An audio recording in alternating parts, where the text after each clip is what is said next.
کہ اس کا فوری مداوع کیا جائے۔ اب اگر عورتیں ظلم سہ رہی ہیں تو وہ تو سسک رہی ہیں، جلدی سے ہمارے حقوق ادا کیے جائیں۔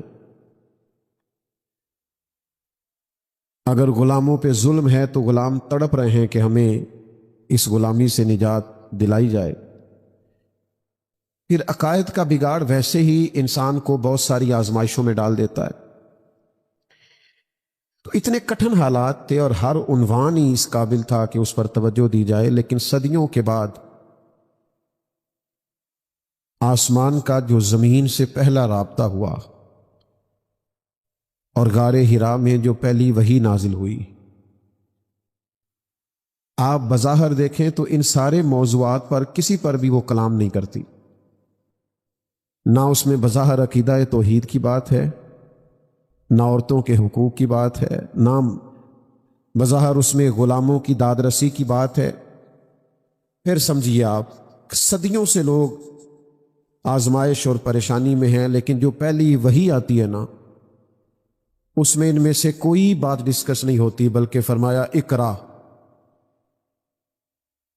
پڑھو، اقرا بسم ربک الذی خلق، پڑھو اپنے رب کا نام لے کر جس نے پیدا کیا ہے، پڑھو۔ یعنی خرابیاں کتنی زیادہ ہیں، عقائد کا مسئلہ ہے، معاملات کا مسئلہ ہے، ظلم و زیادتی کا مسئلہ ہے، صداقتیں بے حجاب کر دے، حقیقتیں آشکار کر دے، ہر ایک ذرہ یہ کہہ رہا ہے اور مجھے آفتاب کر دے۔ بڑے سنگین مسائل تھے، ہر مسئلہ ضروری تھا، لیکن صدیوں کے بعد جو پہلا رابطہ ہوتا ہے تو اس میں پہلا حکم یہ ہوتا ہے، پہلی نصیحت یہ ہوتی ہے، اقرا، پڑھو۔ اس کا ایک ہی مطلب سمجھ میں آتا ہے کہ پڑھو گے تو عقیدے بھی ٹھیک ہو جائیں گے، پڑھو گے تو عورتوں کے حقوق کی بھی سمجھ آ جائے گی، جب پڑھو گے تو مظلوموں پر ظلم سے باز آؤ گے، جب پڑھو گے تو غلاموں کے حق تمہیں یاد آئیں گے۔ تمام مسائل کا ایک ہی حل بتایا، پڑھو، تعلیم حاصل کرو، لیکن تعلیم وہ والی حاصل کرنا جو تمہارے رب کے نام سے شروع ہوتی ہے۔ قرآن و سنت کی تعلیم پڑھو، سنت و حدیث کو پڑھو، تاکہ تمہارے سارے معاملات درست ہو جائیں۔ بعض اوقات نا کسی کمرے میں اندھیرا ہو نا، اس میں بہت سارے موذی جانور جمع ہو جاتے ہیں، کھٹمل بھی آ گیا، بچھو، سانپ بھی آ گیا، اس کے اندر چھپکلیاں بھی آ گئیں، اس میں بہت سارے موذی جانور جمع ہو گئے۔ اب آپ اس اندھیرے والے کمرے میں وہ جانور مارنا چاہیں گے تو وہ مریں گے نہیں، ہو سکتا ہے الٹا نقصان دے۔ آپ چھپکلی کو مارنے لگے تو سانپ ڈس لے، آپ بچھو کے قریب جانا چاہیں تو کوئی اور موذی جانور آپ کو کاٹ لے۔ بہت سارے جانوروں کو اندھیرے میں مارنا مشکل ہوتا ہے، اس کا ایک ہی حل ہے، آپ کمرے میں لائٹ جلا دیں، کمرے میں روشنی کر دیں، آپ روشنی کر دیں، شاید آپ کو جانور مارنے ہی نہ پڑے، ویسے ہی بھاگ جائیں گے۔ یہ دنیا میں جتنے بھی اندھیرے ہیں نا، ان سب کا ایک ہی حل ہے کہ آپ علم کی روشنی کر دیں، آپ روشنی پھیلا دیں۔ یہ جب علم آ گیا نا، علم، کتاب و سنت کا علم جب آ گیا تو اخلاق سنورنے لگتے۔